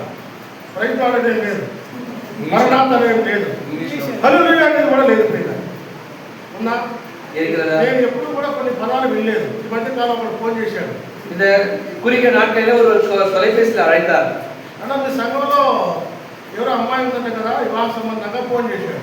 ஏன்னா உங்களுடைய சபையிலே திருமணத்துக்காக ஒரு ஸ்திரீ இருக்கிறது அல்லவா என்று சொல்லி தொலைபேசியில் அழைத்தார். కొత్త నెంబర్ వచ్చింది, హలో అన్నాను. புதிய நம்பர் வந்தது, ஹலோ என்று சொன்னேன். అన్న మరణాతన్నా అన్నాడు. அவர் மார்நாதா என்று சொன்னாராம். నీకు ఎప్పుడు వినలేదన్నా. நான் இந்த வார்த்தையை நான் எப்போதும் கேட்கவில்லை. వందనములు చెప్పడమే నేను విన్నాను. ஸ்தோத்திரங்கள் சொல்கிறது நான் கேட்டிருக்கிறேன்.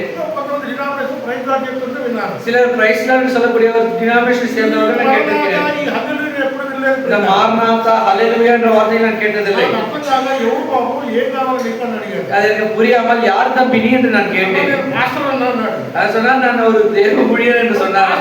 ఈ పదమేదయ్యా పలకరించుకునే పదాలు వందనాలు చెప్పుకోవడం లేదు చెప్తుంది కదా. நீ பாஸ்டர் என்று சொன்னால் இந்த வார்த்தை எதற்காக பயன்படுத்துகிறாய்? ஸ்தோத்திரம் என்ற வார்த்தையை பயன்படுத்தலாம் அல்லவா? இந்த மாரநாதா என்ற வார்த்தை எதற்கு? స్వచ్ఛంగా தூய்மையாக సహోదరుల సంఘాలలో சகோதர சபைகளில் ఒకరినొకరు పలకరించుకునేటప్పుడు ஒருவரை ஒருவர் பேசிக் கொள்ளும் பொழுது వందనములు చెప్పుకునుడి. ஸ்தோத்திரங்கள் சொல்லிக் கொள்ளுங்கள். కాబట్టి ఇక్కడ 16వ అధ్యాయంలో వందనాలు చెప్తూ ஆகையால் 16ஆம் வசனத்தில் ஸ்தோத்திரங்களை சொல்லிக்கொண்டு 23 సార్లు వందనాలు ప్రస్తావిస్తూ 23 வரை ஸ்தோத்திரங்களை சொல்லிக்கொண்டு ఈ రోమా సంఘానికి రాస్తున్నాడు. இந்த ரோமா சபையிலிருந்து இவர்களுக்கு சொல்லுகிறார். ఒక సహోదరి గురించి ప్రస్తావన చేస్తున్నాడు. ஒரு சகோதரியை குறித்து அவர் பேசுகிறார். పౌలు ప్రియులారా, ఒక సహోదరి యొక్క గుణగణాలు రాయడం అనేది చాలా విశేషమైనది కదా. பிரியமானவர்களே, பவுலடியார்கள் ஒரு ஸ்திரீயை குறித்து அவருடைய குணாதிசயங்களை குறித்து எழுதியது எவ்வளவு விசேஷித்த காரியம். ఆమె దైవ సేవకుల ద్వారా ఎంత సాక్ష్యం సంపాదించింది. இவர் தேவனுடைய ஊழியக்காரர்களினாலே எவ்வளவு சாட்சியை பெற்றிருக்கிறார். మనం కూడా మన జీవితాలలో దైవజనుల సాక్ష్యాన్ని, సంఘమిత్రుల సాక్ష్యాన్ని, ఇతరుల యొక్క సాక్ష్యాన్ని మనము సంపాదించుకోవాలి ప్రియులారా. நாமும் நம்முடைய வாழ்க்கையிலே தேவ ஊழியர்களுடைய, சபையின் மூப்பர்களுடைய, விசுவாசிகளுடைய, மற்றவருடைய சாட்சியை நாம் சம்பாதித்துக் கொள்ள வேண்டும். ఈయన ఏమని సాక్ష్యం ఇస్తున్నాడు ఆమె గురించి? இவர் என்னவென்று சாட்சி கொடுக்கிறார் அவர்களை குறித்து? ఈమెనే మన సహోదరి, பெபேயேல் என்று சொல்லக்கூடிய இந்த சகோதரி మీ ఎంతకు వస్తా ఉంది చేర్చుకోనండి. உங்களிடத்துக்கு வருகிறார்கள், சேர்த்துக் கொள்ளுங்கள். ఆమె గుణగణాలు ఏంటి తెలుసా? அவருடைய குணாதிசயங்கள் என்ன தெரியுமா? ఆమె పేద డాక్టర్ అని చెప్పాడా? அவர் பெரிய டாக்டர் என்று சொன்னாரா? ఎంత కోటీశ్వరుడు అని చెప్పాడా? அவர் கோடீஸ்வரரா என்று சொன்னாரா? సొమ్ము బాగా ఇస్తుందని చెప్పాడా? அதிகமான பணத்தை கொடுக்கிறார் என்று சொன்னாரா? ఏమని పరిచయం చేస్తున్నాడు? என்னவென்று அவர் அறிமுகம் செய்கிறார்? చూడండి, இங்கே பாருங்கள், సిఫారసు చేయించున్నాను. நான் உங்களுக்கு இங்கே எழுதுகிறேன். ఆమె అనేకులకు அவர் అనేகருக்கு నాకును என்னோடும் கூட సహాయకురాలై ఉండెను. ஆதவராய் இருக்கிறார். ఎంతమంది సాక్ష్యం సంపాదించుకుందండి సహోదరి. எப்பேற்பட்ட சாட்சியை பெற்றிருக்கிறார் இந்த ఆమె சகோதரி. పెద్ద ప్రసంగికురాలు కాదు, இவர் பெரிய பிரசங்கியை செய்யக்கூடியவர்கள் அல்ல, పెద్ద పాఠకురాలు కాదు. பெரிய பாடலை பாடக்கூடியவர்கள் அல்ல. ఆమెకున్న గుణం ఏంటంటే அவருக்கு குணம் என்னவென்றால் సహాయము చేసే గుణం. உதவி செய்யக்கூடிய குணம். ఆ మంచి సాక్ష్యం సంపాదించుకుంది. நல்ல ஒரு சாட்சியை பெற்ற ஒரு ஸ்திரியா இருக்கிறார். ప్రియమైన సహోదరి సహోదరుడా, பிரியமான சகோதரனே சகோதரியே, నీ జీవితంలో உன்னுடைய வாழ்க்கையில் ఇటువంటి సాక్ష్యం సంపాదించుకుంటావా? இப்பேற்பட்ட சாட்சியை நீங்கள் பெற்றுக்கொள்வீர்களா? இருக்கிறதா? ఇతరుల ద్వారా மற்றவர்களை வைத்து ఆ కుటుంబం அந்த குடும்பம் దేవుని సేవలో సహాయకులు, தேவனுடைய ஊழியத்திலே உதவி செய்கிறவர்கள், ఆ సహోదరుడు அந்த சகோதரன் సంఘములో ప్రయోజనకారి, சபையிலே பிரயோஜனமுள்ள ஒரு மனிதன், పరిచర్యలో ప్రయోజనకారి உபசரிப்பு காரியத்திலே பிரயோஜனமுள்ள ஒரு மனிதன் చెప్పగలుగుతున్నారా? சொல்ல முடிகிறதா? ఒక సాక్ష్యం నీ జీవితంలో ఉందా? ஒரு சாட்சியாக உங்களுடைய வாழ்க்கையில் இருக்கிறதா? ఇతరుల ద్వారా மற்றவர்கள் மூலமாக నీ ద్వారా నువ్వు చెప్పుకోవచ్చు. కొన్నిసార్లు உன்னை குறித்து நீயே பெருமை பாராட்டிக் கொள்ளலாம் சில நேரங்களில். నిన్ను గురించి ఇంకొకరు చెప్పడం ஆனால் உன்னை குறித்து மற்றவர்கள் சொல்வது ఎంత ప్రభావితమైంది కదా. எவ்வளவு விசேஷித்த காரியம் அல்லவா? అందుకని ఈమె ஆகவே సహాయకురాలై ఉండెను. இவர் உதவிகரமாய் இருக்கிறார் என்று சொல்கிறார். ఎంత సహాయకురాలు కాకుండా எவ்வளவு உதவிகரமான ஒரு சகோதரி. దేవుని సేవలో ఉన్న అనేకులకు ఈమె సహాయం చేసింది. தேவனுடைய ஊழியத்தில் இருக்கக்கூடிய அநேகருக்கு உதவிகரமாய் நின்ற ஒரு சகோதரி. పౌలు ఇక్కడ ప్రత్యేకంగా చెప్తున్నాడు, பவுலடியார்கள் தனிப்பட்ட விதத்தில் தெளிவாக சொல்கிறார், నాకు సహాయురాలై ఉండెను. எனக்கும் உதவிகரமாய் இருக்கிறார். దేవుని సేవలో వెళ్తున్న నాకు தேவனுடைய ஊழியத்தில் செல்கிற எனக்கு ఎన్నోసార్లు ఆ సహోదరి எத்தனையோ முறை இந்த சகோதரி నాకు సహాయం చేసింది, எனக்கு உதவி செய்தார்கள், ప్రయాసపడింది. எனக்காக కష్టப்பட்டார்கள். నేను ఇప్పుడు ప్రియులారా మాట చెప్తాను. நான் இப்பொழுது வார்த்தை சொல்கிறேன் பிரியமானவர்களே. నేను సేవకి వెళ్ళిన తర్వాత நான் ஊழியத்துக்கு சென்ற பிறகு పులివెందులో ఒక బ్రాహ్మణ సహోదరి இங்கு புலிவேந்தலாவிலே ஐயர் ஒரு பெண்மணி, రామాంజనమ్మ இங்க ஐயர், ప్రభు నమ్ముకు రక్షించబడింది. அவர்கள் தேவனை விசுவாசித்து ரட்சிக்கப்பட்டார்கள். మేము సేవలో వెళ్ళిన ఆరంభ దినాలలో நாங்கள் ஊழியத்துக்கு சென்ற ஆரம்ப நாட்களில் 2 సంవత్సరాల కాలం 2 வருட காலம் 20 కేజీల స్టోర్ బియ్యం, 20 கேஜி அந்த அரிசி, ఇంత ரேஷன் அரிசி, ఇంత టీ పొడి, இவ்வளவு டீ பொடியும், ఇంత బట్టల సోప్ ఒకటి, இவ்வளவு துணி தைக்கிற சோப்பும், సంతూర్ సోప్ ఒకటి, இது குளிக்கிற சோப்பும் 2 సంవత్సరాలు 2 வருடங்கள் ఆమె నాకు ప్రతి నెల పంపేది. அவர்கள் 2 வருட காலமாக மாதம் அவர்களுக்கு அனுப்பினார்கள். ధైర్యపరిచేది, அவர்கள் எங்களை தைரியப்படுத்தினார்கள். ఇప్పుడు ఈ ప్రాణంతో ఉంది. இப்பொழுதும் உயிரோடு இருக்கிறார்கள். కుమారుడా, மகனே, ధైర్యంగా ఉండు, தைரியமாயிரு, సువార్తలో ముందుకు పో, நீ ஊழியத்திலே முன்னேறி செல், సేవలో ముందుకు పో. நீ உன்னுடைய ஊழியத்திலே முன்னேறி செல், నాకు కలిగిన కొద్దీ సహాయం చేస్తా. எனக்கு கிடைக்கிறதிலே நான் உனக்கு உதவி செய்வேன் என்று சொன்னார்கள். నేను ఆమె ఇప్పటికీ మర్చిపోయి நான் இப்போதைக்கும் அவர்களை மறந்து போகிறதில்லை. నేను పులిదలు తప్పకుండా ఆమె కనిపిస్తాను. நான் அந்த புலிவேதல போடும்போது தவறாமல் அவர்களை நான் பார்த்துட்டு வருவேன். కుమారుడా దగ్గర తీసుకుంటాను. எவ்வளவோ அன்பாய் மகனே என்று சேர்ப்பார்கள். నేను చెప్ప ఈ రోజు సంఘం ఏర్పడి ఇంకొక సంఘం ఏర్పడిన కారణం இப்பொழுது ஒரு சபை ஆரம்பித்து இன்னொரு சபை ஏற்படுத்தக்கூடிய காரணம், ఇలాంటి సహోదరులు இப்பேற்பட்ட சகோதரிகள் సహకరించేవారు ఉన్నారు, இவர்கள் உதவி செய்கிறவர்கள் இருக்கிறார்கள், సేవలో ప్రోత్సహించేవారు ఉన్నారు. ஊழியத்திலே இங்க உதவிகரமாய் நிற்கிறவர்கள் இருக்கிறார்கள். ఈమె இந்த ஃபீபே అంత మంచి సాక్ష్యము సంపాదించి அப்பேற்பட்ட சாட்சியை பெற்றார்கள். ఆమె నాకు సహాయం చేసింది அவர்கள் எனக்கு உதவி செய்தார்கள். అని సాక్ష్యం ఇస్తున్నాడు. அவர் சாட்சி கொடுக்கிறார். பிரியமானவர்களே, దైవ గ్రంథంలో ఒక మాట చూడండి, வேத வசனத்தில் ஒரு வார்த்தை பாருங்கள். 2వ రాజుల గ్రంథంలో చూడండి, 2ஆம் ராஜாக்களின் புத்தகத்துக்கு வாருங்கள், 4వ అధ్యాయం, 4ஆம் அதிகாரம், 2వ రాజుల గ్రంథము 4వ అధ్యాయం 2ஆம் ராஜாக்களின் புத்தகம் 4ஆம் அதிகாரம் 13వ వచనం. 13வது வசனம். 2వ రాజుల గ్రంథము 4వ అధ్యాయము அவர் கேஸை பார்த்து 13వ వచనం చూడండి. படிங்க. அவர் கேஸை பார்த்து ఆ, இதோ இப்படிப்பட்ட சகலக்காரனோடு ஆ. என்னை விசாரித்து வருகிறாயோ, உனக்கு நான் என்ன செய்ய வேண்டும்? ఇక్కడ ராஜாவிலாவது சனாதிபதியாவது உனக்காக நான் பேச வேண்டிய காரியம் உண்டா? ఎలీషా ప్రవక్త కనురాలైన సూనేం అనే పట్టణానికి వెళ్ళినప్పుడు అక్కడ ఉన్న సహోదరు గురించి ఇక్కడ రాబడి ఉన్న సందర్భం. இங்க எலிஷா தீர்க்கதரிசி அவருக்கு பட்டணத்துக்கு போகும்போது அந்த ஸ்திரியை குறித்ததான ஒரு சந்தர்ப்பம். ఎలీషా ఆ ఊరికి వెళ్ళినప్పుడల్లా ఆ ఇంటికి వెళ్ళేవాడు ప్రియుల. இங்க எலிஷா அந்த ஊருக்கு சென்ற போதெல்லாம் அந்த வீட்டுக்கு செல்வாராம். ఆమె ఏం చెప్పిందో చూడండి. ఒక 8వ వచనం అన్నాడు, ఒక దినమున 8ஆம் வசனத்தில் ஒரு ஆள் சொல்கிறார், ఎలీషా సూనేం పట్టణమునకు పోగాచట ధనురాలైన ఒక స్త్రీ భోజనమునకు రమ్మని అతని బలవంతము చేసెను. కనుక అతడు ఆ మార్గమున వచ్చినప్పుడల్లా ఆమె ఇంట భోజనము చేయించు వచ్చెను. பின்பு ஒரு நாள் எலிசா சூனேமுக்கு போகும்பொழுது அங்கே கனம் பொருந்திய ஒரு ஸ்திரீ அவனை போஜனம் பண்ணும்படி வருந்தி கேட்டுக்கொண்டால், அப்படியே அவன் பயணப்பட்டு வருகிற போதெல்லாம் போஜனம் பண்ணும்படி அங்கே வந்து தங்குவான். 9వ వచనంలో కాగా ఆమె తన పెనిమిటిని చూచి ఎంతో కొట్టుకుపోతున్నా వాడు భక్తుల దైవజనుడు నేను ఎరుగుతున్నా గది కట్టించి అందులో దాని కొరకు మంచము, బండ, పీట, దీపస్తంభములు, మంచములు అతడు మా యొక్క వచ్చినప్పుడల్లా ఆయన మనలో ఉన్నట్టుగా సిద్ధపరుచున్నాము. இங்க 9-10 வசனங்கள்ல அவருக்காக ஒரு 10 வசனங்களை நாம் மெத்தையின் மேலாக ஒரு சிறிய அறையை கட்டி அதிலே அவருக்கு ஒரு கட்டிலையும் மேஜையும் நாற்காலியையும் குத்துவிளக்கையும் வைப்போம். அவர் நம்மிடத்தில் வரும்போது அங்கே தங்கலாம் என்று சொன்னார். కూర్చున్నప్పుడల్లా మన యొక్క అతను బస చేయడు. வரும்போதெல்லாம் அவர் நம்மோடு கூட ஐக்கியப்படுவார், சகவாசம் செய்வார். ఈ సహోదరి ఎంత సహాయకురాలు అంటే இந்த சகோதரி எவ்வளவு உதவிகரமா இருக்கிறார் என்றால் ఏలీషా వచ్చినప్పుడల్లా తన ఇంటికి రమ్మని భోజనం చేయమని బలవంతం చేశాడు. எலிசா அவர் வரும்போதெல்லாம் தன்னுடைய வீட்டுக்கு வர வேண்டும் என்று சொல்லி போஜனம் பண்ண வேண்டும் என்று சொல்லி வருத்தெடுத்த கட்டாயப்படுத்தின ஒரு ஸ்திரீ என்று பார்க்கிறோம். ఇలాంటి సహోదరులు సంఘాల్లో ఉంటే ఎంత బాగుంటుంది. இப்பேற்பட்ட ஸ்திரீகள் சபையில இருந்தால் எவ்வளவு நலமா இருக்கும். దైవ సేవలో ఉన్న వారిని ప్రోత్సహించడం, தேவனுடைய சபையிலே தேவனுடைய ஊழியத்தில் இருக்கிறவர்களை உற்சாகப்படுத்துவது, భోజనం పెట్టడం. நீ அவருக்கு போஜனம் கொடுப்பது. ఏమో మీకు ఎప్పుడైనా ఇటువంటి అనుభవం ఉందా? என்னமா உங்களுக்கு எப்பொழுதாவது இப்பேற்பட்ட அனுபవం இருக்கிறதா? ఏ రోజైనా దైవ సేవకులు వచ్చినప్పుడు కనీసం భోజనం పెడదామనే ఆలోచన మీకుందా? எந்த நாளிலாவது தேவ ஊழியம் தேவ மனிதர்கள் வந்தபொழுது போஜனம் வைக்க வேண்டும் என்ற ஆலோசனை இருக்கிறதா? ఆమె బలవంతము చేసింది. இவர்கள் இங்க வருந்தி கேட்கிறார்கள். లూదియా పౌలు గారిని బలవంతము చేసింది. லூதியா பவுலடியார்களை வருந்தி கேட்கிறார்கள். సహోదరులకు ఒకవేళ ఉండినా ஒருவேளை சகோதரனுக்கு அப்படிப்பட்ட ஆலோசனை இருந்தாலும் దేవుడు భోజనం పెడదాము ఆతిథ్యమిద్దామని సహోదరులకు ఉన్నా தேவ மனிதர்களுக்கு இப்படியாக உபசரிப்பும் போஜனமும் வைக்கலாம் என்ற ஆலோசனை இருந்தாலும் నీ సహాయం లేకపోతే చేయలేడు. உங்களுடைய சகாயம் இல்லை, உதவி இல்லைன்னு அவர்களால் செய்ய முடியாது. చేస్తారమ్మా? செய்வார்களா? భర్త వచ్చి సేవకుడు వచ్చాడు మనకి భోజనం వస్తా, భోజనానికి వస్తాడా, ఎలా మన లేదా, టైం లేదా, ఎప్పుడప్పుడు వస్తాడా, చేసుకోపో. கணவன் வந்து இல்லத்தண்டையிலே சகோதரியிடத்திலே தேவ மனிதன் போஜனத்துக்காக வருவான்னு சொன்னால் அது எப்படி முடியும், நேரம் வேலை இல்லையா, இப்பொழுது யார் செய்வார், நீயே செய்து கொள் என்று சொல்லக்கூடிய பெண்மணிகள் உண்டு. దైవ గ్రంథంలో చాలా అనుభవాలు ఉన్నాయి. లోతు కూడా అలాగే చేశారు. லோத்தும் அப்படிதான் செய்தான். தேவ வேதத்திலே அநேகமான சாட்சிகள் உண்டு.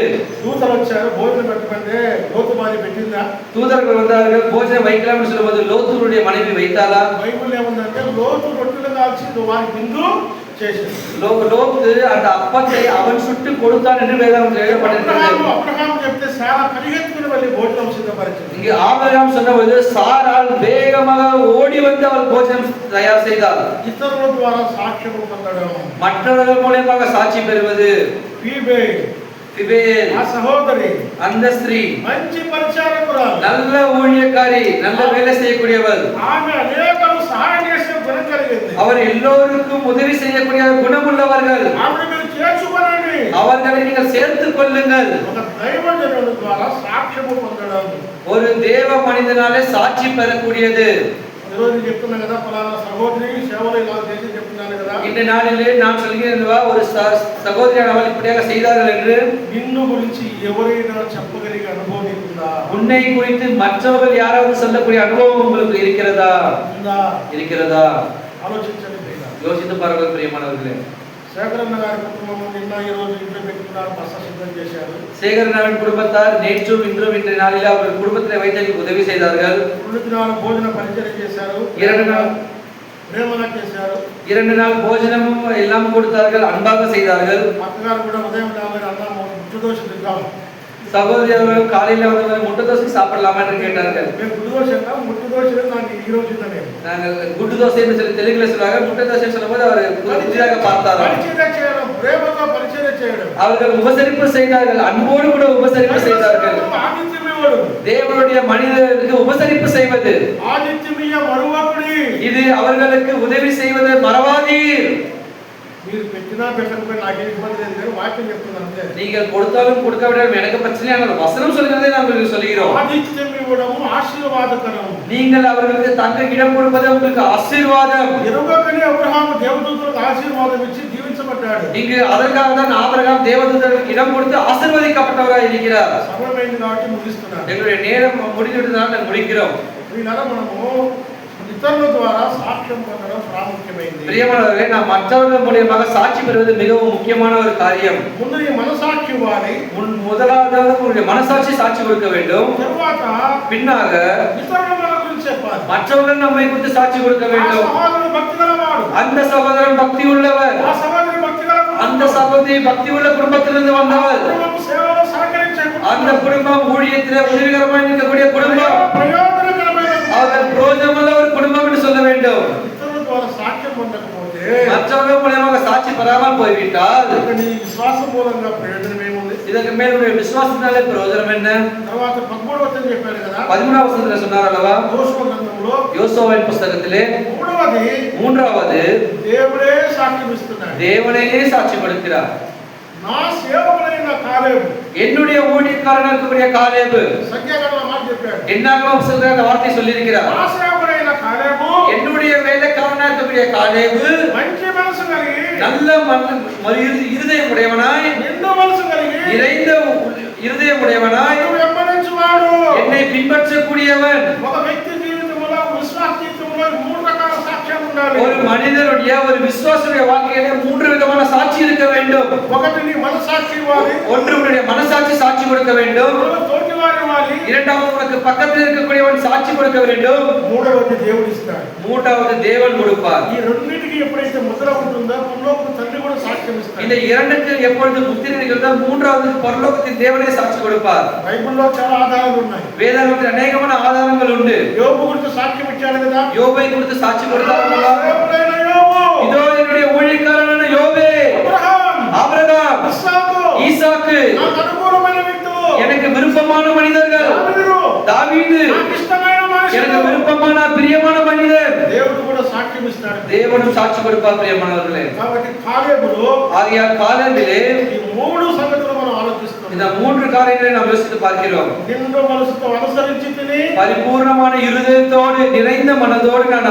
அனுசரித்தேன். తోటి వారు అన్నారు, மற்றவர்கள் சொல்லுகிறார்கள் నిండు మనసుతో అనుసరించువాడు. நிறைந்த மனதோடு பின்பற்றக்கூடியவன். పరలోకపు దేవుడు చెప్తున్నాడు, பரலோகத்தின் தேவன் சொல்லுகிறார், నా శ్రావణైన కాలేబు என் ஊழியக்காரனான காலேபு నిండు మనసు కలిగినందున நிறைந்த மனதோடு கூட பின்பற்றக்கூடியவன் என்று. ఈ 3 సాక్ష్యాలు இந்த 3 சாட்சியங்களும் ఎంత బలమైన ప్రియులారా. எவ்வளவு வலுவுள்ளது பிரியமானவர்களே. 3 పీటల త్రాడు இங்க 3 படியில கட்டப்பட்ட கயிறு తెగిపోదని బయట చెప్తారు. அது அருந்து போகாதுன்னு சொல்லுகிறது. అంటే మామూలుగా త్రాడుకు 3 ప్లేట్లు ఉంటాయి కదా, அப்படின்னு சொன்னா இந்த 3 படி போட்டு இந்த நூல்கள் இருக்கும் அல்லவா?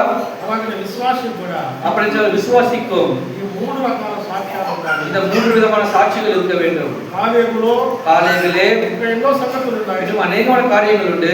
రేపు కూడా భవిష్యత్తులైతే நாளையும் கர்த்தருக்கு சித்தமானால் మరొక పరంలో మరికొన్ని సంగతులు ధ్యానించాలి. மற்றொரு கோணத்திலே இன்னும் சில காரியங்களை நாம் தியானித்துக் கொள்ளலாம். అందరికీ వందనాలు. எல்லோருக்கும்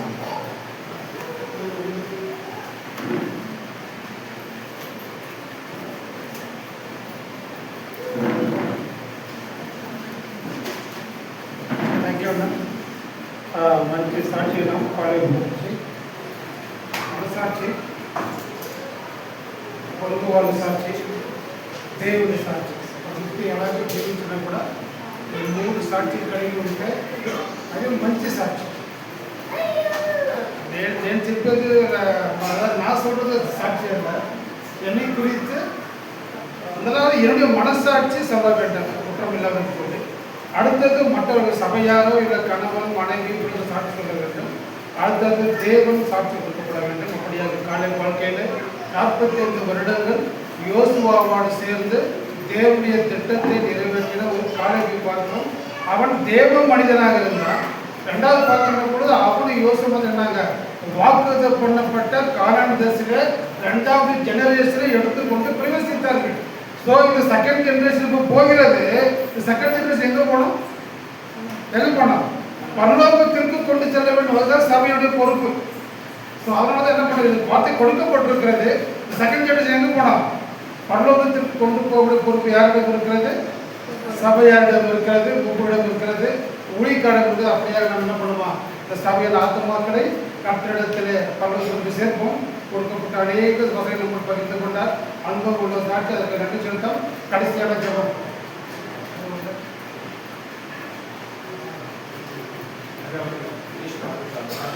ராஜம் நாயகன் சரி, ஓகே, ஒரு கூட ஆயிடுச்சு. எனக்கு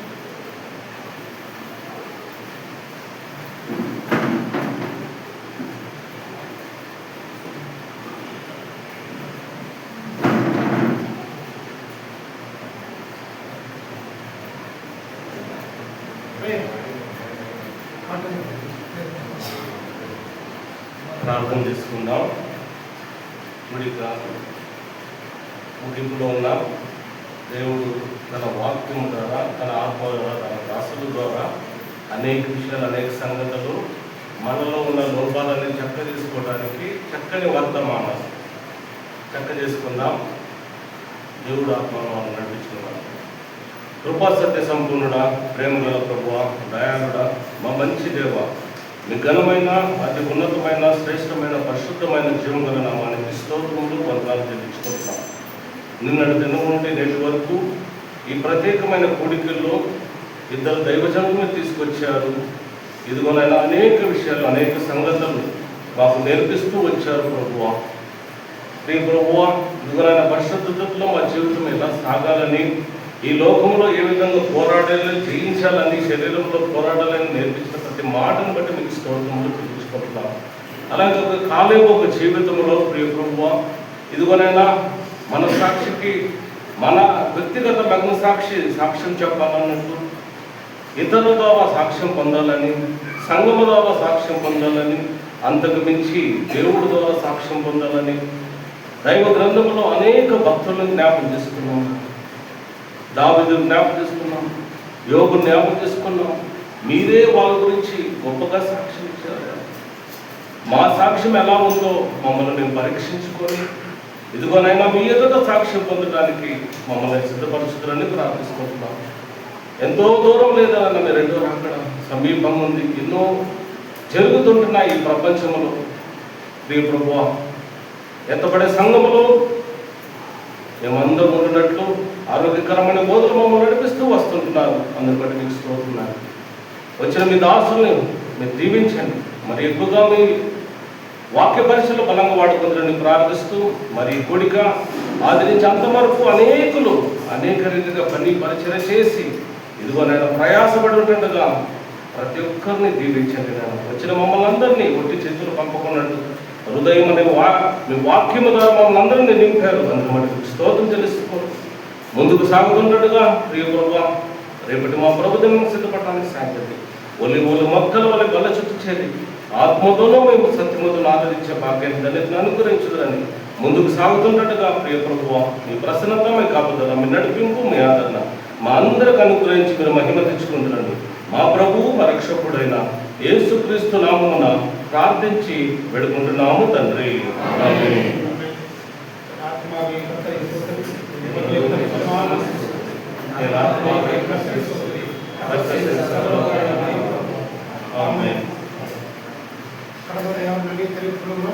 நாளை தினம் நம்ம ஐயா இருப்பார்கள். கலந்து போக 10 மணிக்கு வருஷத்துக்கும் கலந்து கொள்ள அனுபவம் தேங்க்யூ.